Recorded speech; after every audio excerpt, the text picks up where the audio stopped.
আসসালামু আলাইকুম। আজ গাজরের হালুয়া করব। এখানে আমি কিছু গাজর ব্লেন্ডার দিয়ে কুচি করে নিয়েছি। গাজরগুলো দেখেন কি ফ্রেশ। এখানে আমি বাদাম নিয়েছি, কাজু বাদাম, পেস্তা বাদাম, কাঠবাদাম, কিশমিশ, দারুচিনি, এলাচি নিয়েছি। আমি এখন একটা প্যান বসিয়ে দিব।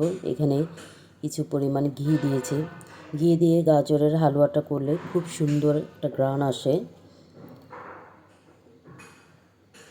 আর তেল দিয়ে করলে সেরকম একটা ফ্লেভার আসে না যা ঘি থেকে আসে। গরম মশলার সাথে আমি গাজরগুলি দিয়ে কিছুক্ষণ ভাজবো ঘির সাথে। এখানে কোনো পানি ব্যবহার করব না। গাজরটা কিছুক্ষণ ভাজতে থাকবো। আসলে শীতকালে প্রচুর পরিমাণে সবজি পাওয়া যায়।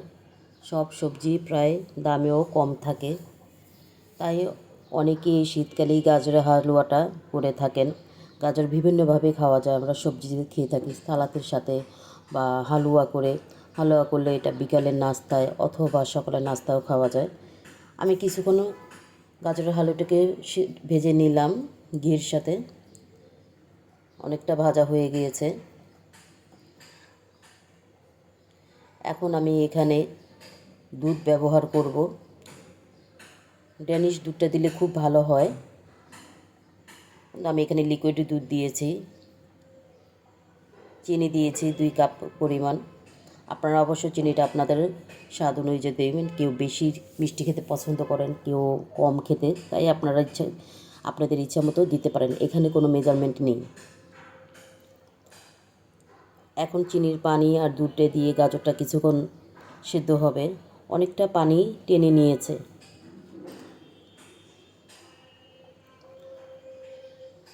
গাজরে প্রচুর পরিমাণে ভিটামিন সি পাওয়া যায়, এটা আমরা সবাই জানি। এছাড়াও কিছু পটাশিয়াম বা ফসফরাস পাওয়া যায়, যা আমাদের হাড় বৃদ্ধিতে অনেক সাহায্য করে।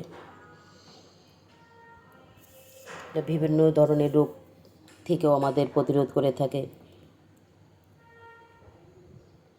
গাজরের জুসও খুব মজা। আমি এখানে কিছু গুঁড়া দুধ দিয়েছি।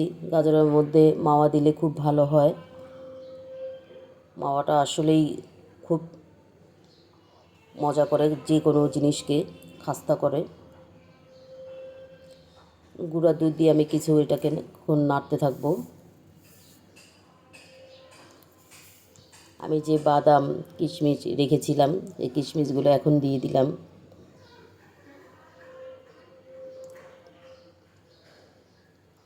আমার গাজর প্রায় অনেকটাই হয়ে আসছে। একটু পানি টানলে আমি এটাকে নামিয়ে ফেলবো। চেষ্টা করবেন নামানোর আগ দিয়ে গাজরে আবার ঘি দেওয়ার জন্য। ঘির ফ্লেভারটা রান্না শেষে দিলে ভালো একটা সেন্ট আসে। আমি বাদামগুলো যে রেখেছিলাম সবগুলো দিয়ে দিলাম। এখন কিছুক্ষণ নাড়ব। আমার হালুয়াটা প্রায় হয়ে আসছে। আর বেশিক্ষণ চুলায় রাখবো না, রাখলে দেখা যাবে যে নিচেতে জ্বলে যাবে। আসলে স্প্যাচুলা দিয়ে পাতলা হয়, যার কারণে কোনো কিছু সহজে তোলা যায় না। দেখেন আমার হালুয়াটা হয়ে গিয়েছে।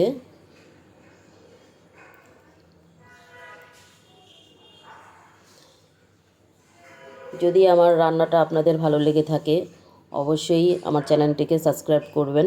ভালো থাকবেন। আল্লাহ।